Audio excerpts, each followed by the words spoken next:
Carl's Cam, moment of the game. It's AR in the steal and the dunk, big game. You know what? He was watching the offensive player kind of telegraph this pass, and he was right on target. Nice deflection, got the steal. Threw it down, young man. Mm-hmm. Throw it down. That's what he do. That's what he do. 45 points, 7 rebounds, 7 assists, 2 interviews for Austin Reaves. Let's go inside the locker room. He's with Allie in the media. Austin, I know you mentioned to Trudell on the broadcast already that looks can be deceiving when it comes to the elbow. You weren't really sure if you were able to play till before the game. How were you able to get yourself ready and then deliver a performance like that?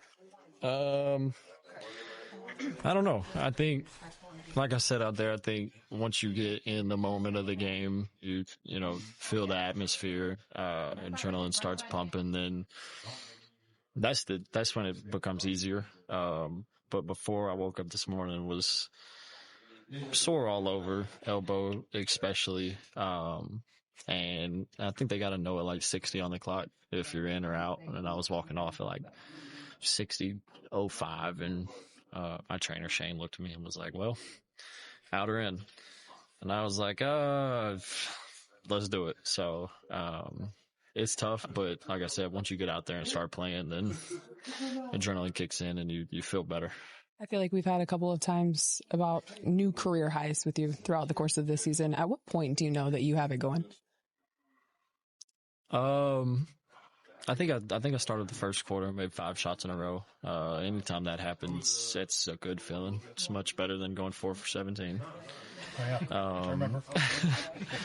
But yeah, I think it's just that obviously helps, and then I think it's just the atmosphere that we're creating as a team, the culture.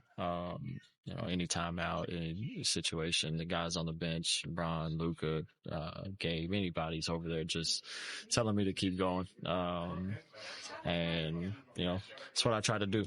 Just try to go out there and win a game. This is a couple weeks now where you guys have been missing key pieces. Before the trade, AD was out for a handful of games, and you guys figured it out. Luka hasn't played yet. No LeBron tonight. What has it been about the group in general and its toughness that's allowed it to kind of handle adversity in that way? I think it's just a next man up mentality.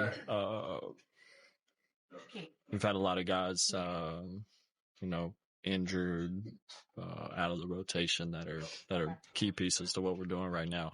We need everybody to step up and play their role. Without Luka being out there yet. Losing AD and Max, like, guys are going to have to do more, and it's an opportunity. It's an opportunity, and I feel like everybody looks at it like that, to go out there and put their imprint on the game. And I spoke about it on the floor with Trudell. It was just, Gabe and Vando bring such a special dynamic to our team, toughness, play the game the right way, that I feel like we've missed in the past couple of years. So big shout out to those two guys. And then Goody tonight hasn't played at all on this team, and closes the game for us. That's when you got a good player that knows the game, knows how to play the right way. I know what this organization has meant to you as a kid, as a Kobe fan. The list of players that have had 45, 7, and 7 for the Lakers is Elgin.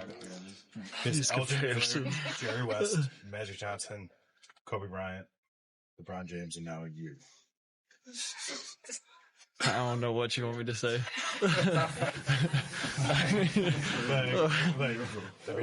Facts are facts. Like, how does that hit you?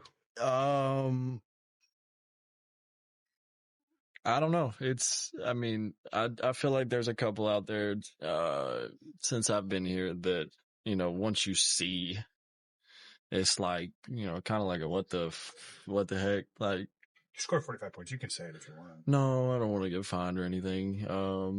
But it's just, it's surreal because, like you said, I grew up a Kobe fan, huge Kobe fan, so I was automatically a Laker fan. So just to be able to, put the uniform on and go out there and compete. And then, like you said, to have a couple of those, games to where, my name's in with those guys is special. Something that I won't take for granted. But yeah, I don't really. Looks weird when you see my name up there. I got another one along those lines. So you are the 19th player in the 80-year history of the NBA to be undrafted and score 40. And how much of that part of your journey do you recognize that it represents something to your fans? You know, like the bigger meaning of, you know, don't be counted out. You can get in to the most prestigious league in the world and not be a lottery. Yeah, I mean, I've spoken on this a million times. Just, you know, the path that I took is not conventional. You know, there's probably only a handful of people that thought I would be in this position, if any. And it wasn't really the popular thing to do to continue to chase my dream. You know, I didn't really do anything in high school but go to the gym.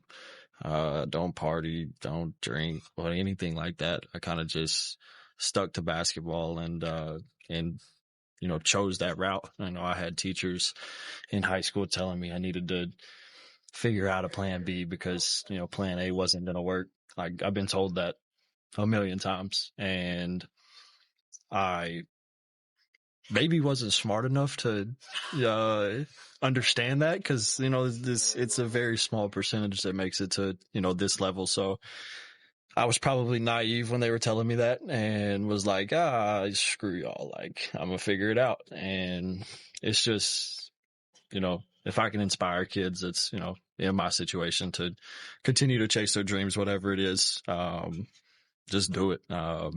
Regardless of what anybody thinks of you. Last question here for Austin, and Jaxson is ready if anybody wants to go over and start with Jaxson. A year ago, you guys go into Boston without LeBron and AD and you win.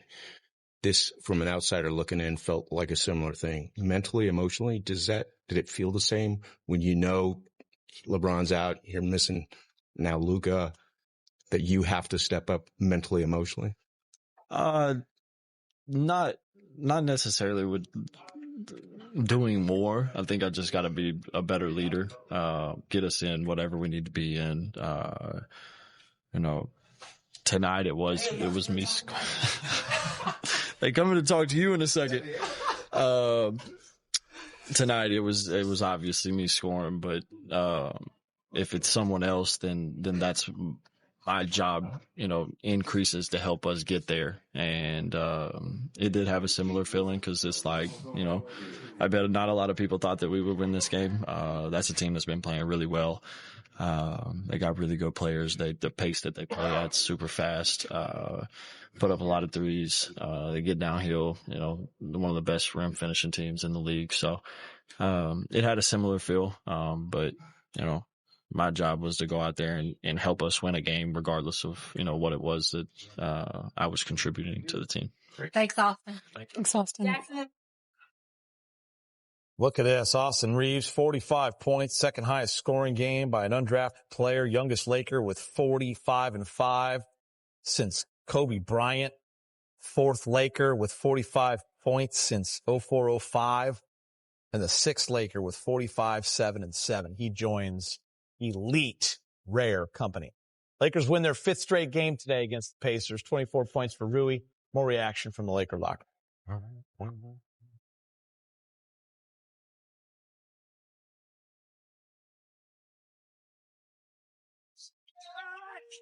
Arrowhead play of the game. Rui to Austin Reaves and the and one. Starts with a block, big game. When we get out, we hustle. Well, the swarming defense collectively, you know, a lot of guys were getting deflections. That time, got the block out to Austin Reaves, and I need to sit down. I like when you stand up. Jaxson Hayes finished a point away from a double-double. He's standing by with Allie. Jaxson, you told me before the game, you just have to be ready, obviously, for the early tip time. How would you best summarize this one? Like I just said, we summarize this win as win with our hair on fire. I mean, felt like that's how we all played today. We all ran around like our hair was on fire on defense and on offense. We knew we were missing a bunch of guys tonight, so the guys that were in were just like, come on, let's come bring it. Let's bring that energy and just, go play. What stands out to you most about a performance like that from Austin? Bro's a dog. Y'all see it like every night. It was just more on display tonight because we're missing Bron and missing a few other guys. But, he's unbelievable. He can do it all. Win with your hair on fire. A, who coined that phrase tonight? And B, you guys have been playing with your hair on fire defensively for a couple of weeks. How did that come about the past couple of weeks where it's been so consistent? Shoot, I just said that earlier to her in the interview when she interviewed me before the game. But, I just kind of thought of it on the spot. That's what my dad used to always tell me in football. That's what all my coaches used to tell me, just play with your hair on fire. So that's what I do. Defensively, why has it worked so well the past 12 games? Communication, everyone flying around, carrying, and picking up after each other. If somebody gets beat, somebody else is sliding over and picking up his man, and then recovering, going out and getting the free man. So I just feel like it's been our communication, just our movement. It was a week ago. We were all in New York. You guys get a good win, and then post-game, it changes the whole scope of the Laker world. Can you sum up kind of the emotions of the last week and kind of where you feel like the team is right now? It definitely started off real hard. Lost a bunch of our homies. Those are all close friends. In this business, that's the business, but those are still your friends. So it's definitely rough at first, but then all the new guys get here and you start meeting the new guys and they're all great guys. And then you start building that chemistry with them. And then the trade deadline ends. And so, this is the team that you got and we're about to rock with. So it's just been good since then. Just trying to pick up and just build that chemistry. Time now for Big Shots Breakdown. What you got? Really? You going to ask that question? Break it down. It's all AR and what AR was able to do with no LeBron, no Luka. Hey, you want to do this one? No. Okay. I don't work up there, bro. All right, here you're going to see what he's able to do out of the pick-and-roll situation right here. Got a little dribble and handoff. And now you get the back pick. You know what? You're going to overplay this. I'm going to just set it up, get the ball. Now, this is my favorite part of this play. The defender get ready to jump to the side of the ball, but he turns it down, goes right down, another crossover. That has become one of his favorite moves, a little crossover, a little hazy for two. Now he's off ball. He comes to get it, a little pick. Now, what he's able to do, he could have just attacked because he could have had the lob, but he's going, what? You have your hand on me, so I'm going to rise up. You got your hand on me. Ref's going to call a foul. 3 + 1 = what, Geeter? 4. Okay. 4. James' favorite game. All right. Now it's a double team. You keep your dribble alive. Look, nobody's going to leave the man in the corner, but you're in a bad position because I'm getting to the rack because I'm quicker than you. And he should have got an and one there. Now this one, I got it right now. Give me an ISO. This is probably Geeter's favorite play, more like Brad's because Brad's wish he could play like this. Now you got a little dipsy-do, a little handle roof, another little crossover, then get to the rack and lay it high off the glass. When you're able to do what you want to do with your dribble, you're able to get to the rack, get and ones, and also get your guys involved. But in this clip, it was just him showing you what he's able to do with the rock in his hand. Nasty. And you know what? He rarely picks his dribble up. And when he picks his dribble up, he's going to do something, pass or shoot. You don't see him panic. He keeps it alive. He finds a body. Very smart player. And, you can tell he's a gym rat. Anybody that wasn't drafted, and not a lot of teams were interested in him, you can tell that he just has been putting in the work and never disbelieving in himself. And he's come to a place now where he's pretty damn good. Pretty damn good. Austin Reaves with a career performance tonight. 45 points in the Laker win. They've won 9 out of the last 10. We'll hear from Gabe Vincent on the other side. Access Sportsnet Lakers is brought to you in